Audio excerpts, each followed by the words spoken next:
আসসালামু আলাইকুম রহমতুল্লাহি তাআলা ওয়া বারাকাতুহু। সম্মানিত অডিয়েন্স শ্রোতামণ্ডলী, প্রিয় বন্ধুগণ, কাছে দূরের দেশ প্রবাসের যে যেখানে আছেন, আমার সালাম, অভিনন্দন, আন্তরিক ভালোবাসা রইল। আপনাদের সামনে আমি হাজির হলাম ভারাক্রান্ত হৃদয়, বেদনা বিধুর করুণ আরতি নিয়ে। দুদিন ধরে অনেক ভিডিও দেখলাম, অনেকের সমালোচনা শুনলাম। আজ আমি আপনাদের সামনে হাজির হলাম মাইলস্টোন স্কুলের সেই করুণ হৃদয় বিদারক এক ক্ষত নিয়ে।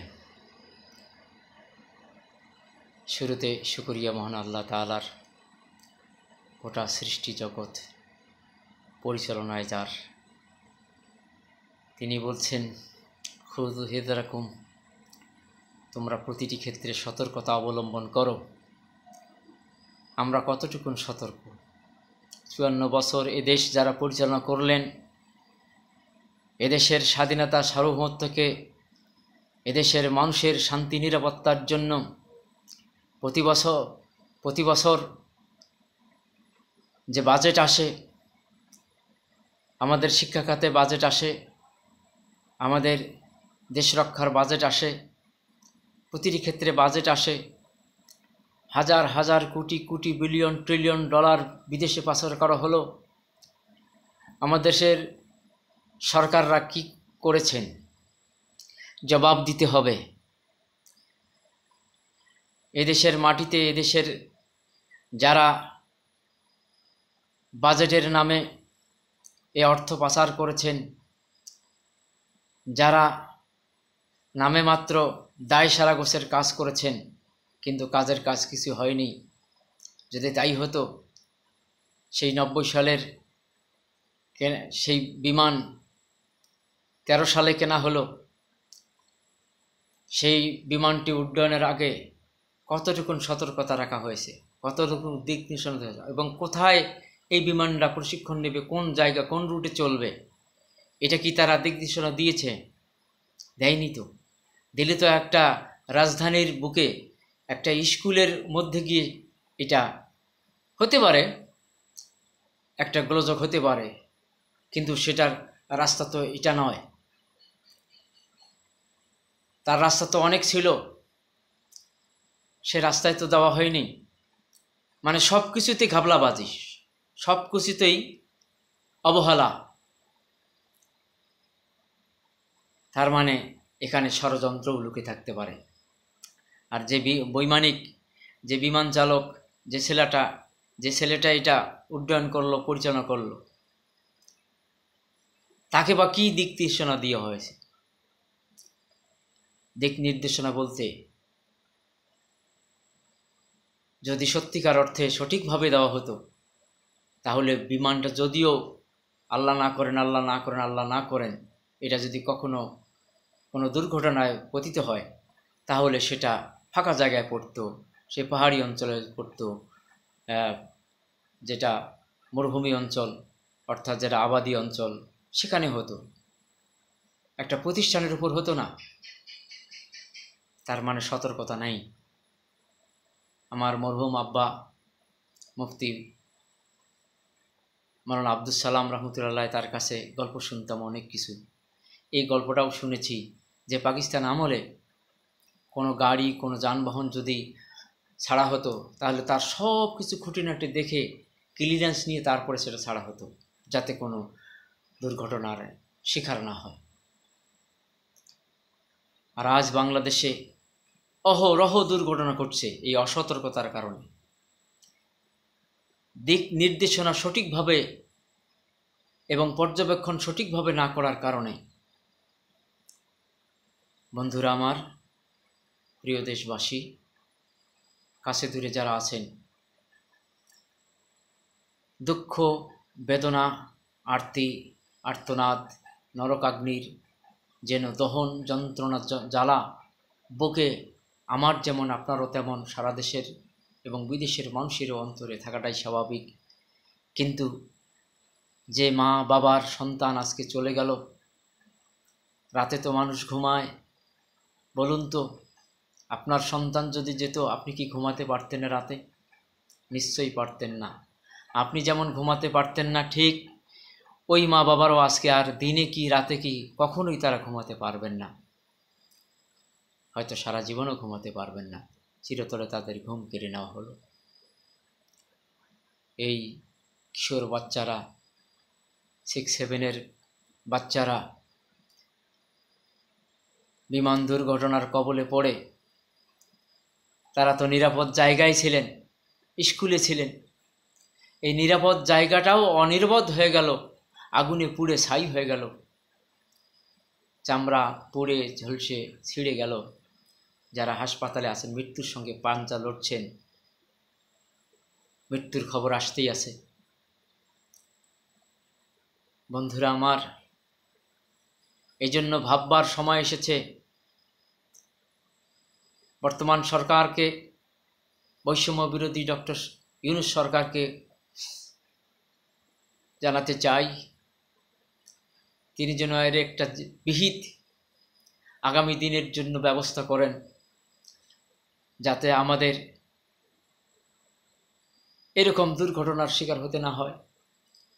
আল্লাহ তাআলা বলছেন, ওয়া আ'ইদ্দু লাহুম মাসতাতা'তুম মিনাল কুওয়াতি ওয়া রিবাতিল খাইল, তোমরা তোমাদের সমরাস্ত্র, তোমরা তোমাদের সাধ্য মতন যুগের চাহিদা অনুযায়ী তোমরা প্রস্তুত করো, এবং সেই সমরাস্ত্রগুলো সযত্নে, সুকৌশলে, পরিকল্পিতভাবে, পরিকল্পিত রুট অনুযায়ী সেগুলো ব্যবহার করো।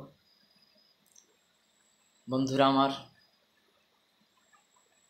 আগামী দিনের যারা এদেশের কর্ণধার হবেন, আগামী দিনের যারা এ জাতির সেবক হবেন, দায়িত্ব নেবেন, আমরা জনগণ যাদেরকে দায়িত্ব দেব, আমাদের ভাবতে হবে এরকম লুটেরা হাজার হাজার crore crore billion trillion dollar যারা এই দেশ থেকে পাচার করলো, বিদেশে বাড়ি করলো, বেগমপাড়া তৈরি করলো, এত ভোগ বিলাস, এত আকাঙ্ক্ষা, এত মোহ, যার কোনো শেষ নাই। মনে হয় চিরকাল তারা এই পৃথিবীতে থাকবে, কোনো দিন তাদের মরণ হবে না। টাকা পয়সা হলেই আর বুঝি আজরাইল তাদের কাছে আসবে না ভয়। তাদের অনেক টাকা পয়সা আছে, অনেক ব্যাংক ব্যালেন্স আছে, কানাডায় বাড়ি আছে, বেগমপাড়ায় বাড়ি আছে, আমেরিকায় বাড়ি আছে, সুইডেনে বাড়ি আছে, হ্যানোটায় বাড়ি আছে। তারা মনে হয় আজরাইল খুঁজে বেড়াবে, এ বাড়িতে গেলে, এ দেশে গেলে দেখবে যে নাই না, উনি তো ওই দেশে গেছে। মনে হয় খুঁজতে খুঁজতে হয়রান হয়ে রাগ করে আজরাইল চলে যাবে আল্লাহর কাছে, এদের জান নিতে পারবে না। এমনই মোহ তাদের, এমনই আকীদা বিশ্বাস তাদের।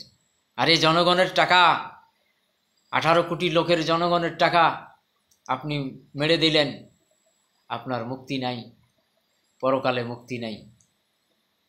কার কাছে ক্ষমা চাবেন? একজনকার টাকা যদি মারতেন তাও না কথা হতো, এত কোটি কোটি মানুষের টাকা যারা মেরে দিল।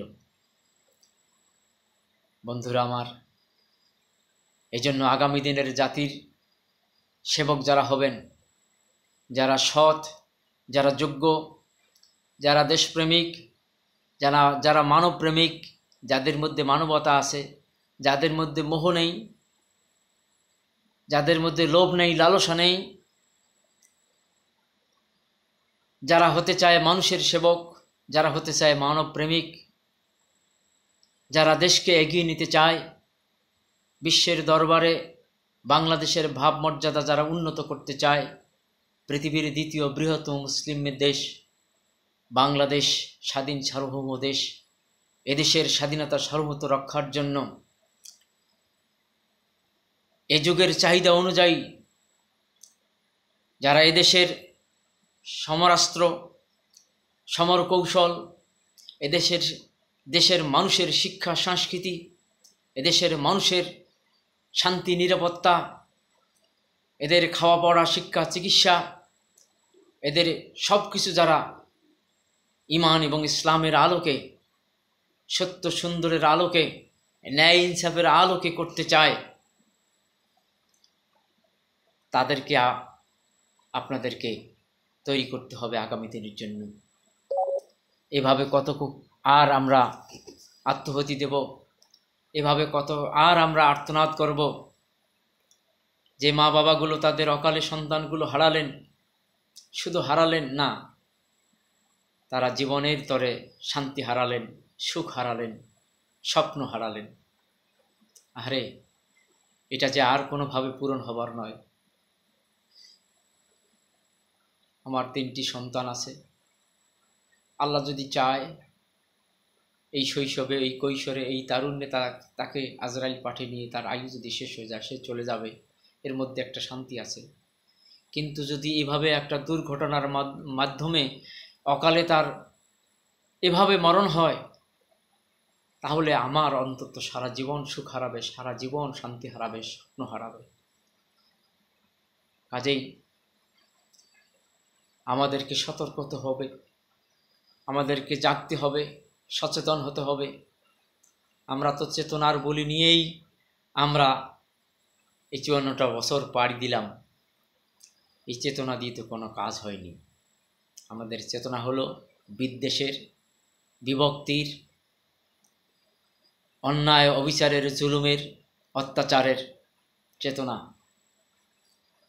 আমাদের চেতনা তো মানব প্রেমের নয়, মানবতার নয়। এটাই আমাদের সরকার প্রধানরা শিক্ষা দিয়ে গেছেন। আমরা এই ধরনের সরকার আর চাই না। বিচার করতে হবে তাদের, যারা বাজেট পাশ করে বাজেটের অর্থ পাচার করেছেন। আমাদের সমরাস্ত্রগুলো যারা তৈরি করেন নাই ভালোভাবে, যারা ভালোভাবে আনেননি, এবং যারা দায়িত্বে ছিলেন এই প্লেনটা উড়ালো, কোন রুটে চলবে, বিমান প্রশিক্ষণটা কোন পথে হবে, এটা যারা দিক নির্দেশনা দিতে পারলো না, সঠিক পরিকল্পনা দিতে পারলো না, তাদেরকেও বিচারের কাঠগড়ায় আনতে হবে। প্রশিক্ষণ তো হবে। আমরা শিক্ষক, আমি শিক্ষক একজন, আমি গোগাধ উচ্চ বিদ্যালয়ের একজন সহকারী শিক্ষক। আমাদেরও তো শিক্ষার, আমরা তো লেখাপড়া করে মাস্টার্স MA পাশ করে, কামেল পাশ করে আমরা চাকরি করতেছি। তারপরেও আমাদেরকে শিক্ষা দেওয়া হয় কীভাবে ছাত্রদেরকে পড়াতে হবে, কিভাবে বোঝাতে হবে, কিভাবে তাদের মগজে পড়াশোনা ঢোকাতে হবে। এত বিদ্যা থাকার পরেও এটা যদি হয়, যারা একটা যানবাহন নিয়ে, এটা যান্ত্রিক যানবাহন নিয়ে প্রশিক্ষণ দেবেন, তাদের পথ কি, রুট কি, সেটা কি তারা ভাববেন না? সেটা কি তারা চিন্তা করবেন না? আল্লাহ কর্তৃক যদি একটা গজবের শিকার হয়ে একটা প্লেন দুর্ঘটনা হয়, তাহলে হতেই পারে সেটা সে জায়গায় পড়বে। কিন্তু একটা স্কুলের উপর ভাঙলো কেন? বিমানটা ক্রাশ হলো কেন? বিধ্বস্ত হলো কেন? আর এত প্রাণ গেল কেন? রক্তের বন্যা বয়ে গেল। এই কিশোরেরা, শিক্ষানবিশরা, তারা সেখানে পুড়ে ছাই হলো। আর যারা হাসপাতালে গেল, মৃত্যুর সঙ্গে পাঞ্জা লড়ছে, এখান থেকেও মৃত্যুর সংবাদ আসতেছে। পত্র পত্রিকা, রেডিও, টেলিভিশন, ফেসবুক, ইউটিউব, বিভিন্নখানে আলোচনা পর্যালোচনা হচ্ছে, শুনছি, দেখছি, অস্থির হয়ে যাচ্ছি। 2 দিন ধরে দেখলাম, বেদনায় কাতর, কি বলবো, ভাষা নেই, কি করব, প্রতিবাদের ভাষা নেই। সে ভাষা প্রয়োগ করে, সে গালি দিয়ে কি লাভ, সে প্রতিবাদ করে কি লাভ? তবুও একটা লাভের জন্য, আগামী দিনের জন্য আমাদেরকে সতর্ক হতে হবে। আগামী দিনের জন্য আমাদের প্রস্তুতি গ্রহণ করতে হবে। এই অযোগ্য অপদার্থদেরকে আর ক্ষমতায় নিয়ে আসা যাবে না। গোটা জাতিকে জাগতে হবে, অন্যায় অসত্যের বিরুদ্ধে রুখে দাঁড়াতে হবে।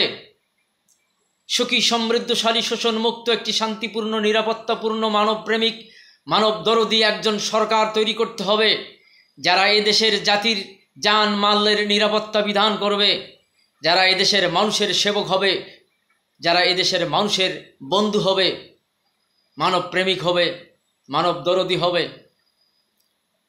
এমন একটি সরকার আমাদেরকে তৈরি করতে হবে। বন্ধুরা আমার, রাসূল করিম সাল্লাল্লাহু আলাইহি সাল্লামকে সাহাবীরা জিজ্ঞেস করছেন, ইয়া রাসূলুল্লাহ, ঘোড়াটা বেঁধে আল্লাহর পর নির্ভর করব নাকি ছেড়ে দিয়েই নির্ভর করব? সাহাবায়ে কেরামদের মতো তো এত ইমানদার কোনো কালে আর হবে না। নবীজি সেই সাহাবীদেরকে বলছেন, ঘোড়াটা বাঁধো, তারপর আল্লাহর উপর নির্ভর করো। সতর্কতা, আল্লাহ কোরআনে বলছেন, খুযু হিযরাকুম, তুমি তোমার প্রত্যেকটি পদক্ষেপে, প্রত্যেকটি কর্মকাণ্ডের শুরুতে, তুমি গাড়ি চালাচ্ছ, তুমি প্লেন চালাচ্ছ, ট্রেন চালাচ্ছ, বাস চালাচ্ছ, তুমি সতর্কতা অবলম্বন করো। কোথাও কোনো যান্ত্রিক ত্রুটি আছে কিনা, কোনো বিপদ, সমূহ বিপদ আসতে পারে কিনা। তাহলে আজকের দেখতে পাচ্ছি আল্লাহর কোরআনকে অনুসরণ না করার কারণে, রাসূল করিম সাল্লাল্লাহু আলাইহি সাল্লামের আদর্শকে অবলম্বন না করার কারণে এ জাতির উপর অভিশাপ চলছেই তো চলছে। ফাসাদাল বাররে ওয়াল বাহরে বিমা কাসাবাত আইদিন নাস, জলে স্থলে সর্বত্রই যা বিপর্যয় হচ্ছে, এগুলো আমাদের হাতের কামাই। আমাদের সতর্কতা না থাকার কারণে, আমরা সঠিক পথ অবলম্বন না করার কারণে, সঠিক পদক্ষেপ গ্রহণ না করার কারণে আমাদের জাতির উপর এই অভিশাপ চলছে। বন্ধুরা আমার, সাথীরা আমার, প্রিয় দেশবাসী, প্রিয় অডিয়েন্স শ্রোতামণ্ডলী, হৃদয়ের বেদনা বলে শেষ হয় না। আপনার সন্তান, আমার সন্তান যদি এভাবে যেত, আজকে তো আমি ঘুমাতে পারতাম না, আপনি ঘুমাতে পারতেন না, কোনো দিনও না। যে সন্তানগুলো বিদায় হয়ে গেল, অকালে ঝরে গেল প্রাণ, এই দুঃখ রাখি কোথায়? কাজেই বন্ধুরা আমার, যারা চলে গেল তো গেলই, তাদের পরিবাররা আজকে হাহাকার, দুঃখ বেদনার তাদের শেষ নেই। তবু তাদের জন্য দোয়া করতে হবে, তবু তাদের সান্ত্বনা কামনা করতে হবে আল্লাহর কাছে। বলার ভাষা নেই, তবু শেষ কথা বলে যাই। আগামী দিনের এই বাংলাদেশের একটি শান্তিপূর্ণ সমাজ, নিরাপত্তাপূর্ণ সমাজ, মানবতাবাদী সমাজ তৈরি করতে গেলে আল্লাহ ভীরু, সৎ, যোগ্য, নির্লোভ একদল শাসক তৈরি করতে হবে আমাদেরকেই। সে আবেদন আপনাদের কাছে রেখে, বিচারের দাবি রেখে আল্লাহর কাছে সকলের শুভকামনা, দীর্ঘায়ু কামনা, সকলের পবিত্র পুণ্যময় জীবনের কামনা করে নিচ্ছি বিদায়। আসসালামু আলাইকুম ওয়া রাহমাতুল্লাহি তাআলা ওয়া বারাকাতুহু।